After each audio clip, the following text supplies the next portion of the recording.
Assalamualaikum, saya Aira Aulia Joan dari kelas 8A. Daulah Ayyubiyah adalah dinasti Muslim Sunni keturunan etnis Kurdi yang pernah berkuasa selama sekitar 1 abad antara 1174 sampai 1250. Pada masa Jahiliyah, dinasti yang berpusat di Mesir ini pernah menguasai hampir seluruh wilayah Timur Tengah.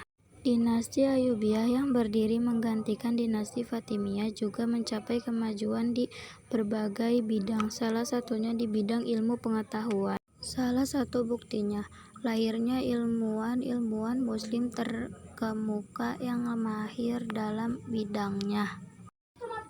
Peran ilmuwan Muslim dalam membawa kegemilangan dinasti Ayyubiyah pun sangat besar. Berikut ini ilmuwan Muslim masa Daulah Ayyubiyah dan karyanya.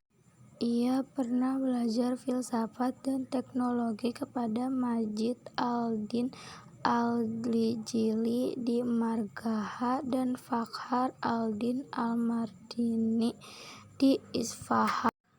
As-Suwardi al-Maktul menjadi filsuf terkenal pada masa dinasti Ayyubiyah melalui karya-karyanya seperti Al-Talwihat, Hikmah, Al-Ishraq, Al-Muqawamat, dan Al-Masyari wal Al-Mustaraha.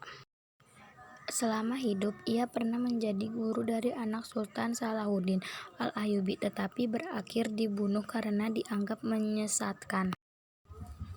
Pendiri dinasti Ayyubiyah, Ibnu al-Adhim lahir di Aleppo pada 1219. Ibnu al-Adhim menuntut ilmu hingga ke Baitul Maqdis, Damaskus, Hijaz, dan Irak. Ia pernah bekerja di istana dinasti Ayyubiyah pada masa Amir al-Aziz dan An-Nazir di Aleppo. Ibnu al-Adhim pula yang dikenal sebagai ilmuwan Muslim dinasti Ayyubiyah yang pernah menjadi duta besar di Baghdad dan Kaira pada masa Amir al-Aziz dan An-Nazir. Al-Adhim diketahui menerbitkan beberapa karya fenomenal. 2 di antaranya adalah Jubdah al-Khalab min Tarik Halaba dan Bughyah at-Talib fi Tarik Halaba.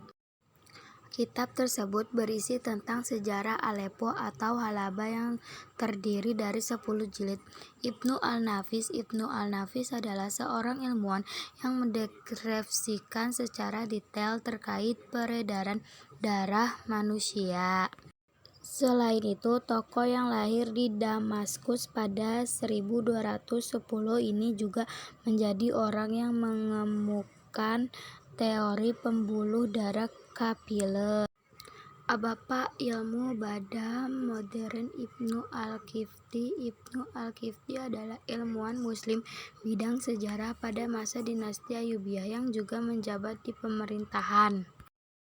Setelah meninggalnya Salahuddin al-Ayyubi, ia pergi ke Aleppo dan diangkat menjadi penjabat keuangan oleh Al-Malik al-Jahir. Selama menjadi penjabat di Aleppo, Ibnu al-Kifti mulai mencurahkan perhatiannya pada dunia kepenulisan.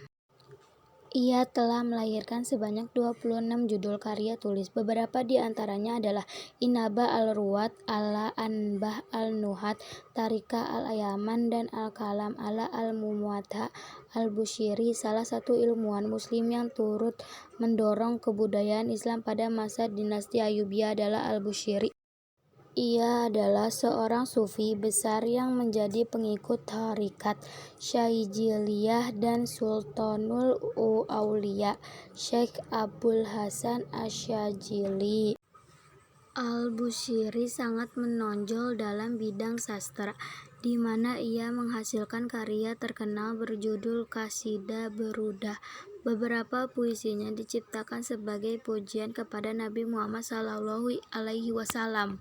Selain itu, ia juga dikenal sebagai seorang ahli fikih, ilmu kalam, dan ahli tasawuf. Sekian dan terima kasih. Wassalamualaikum warahmatullahi wabarakatuh.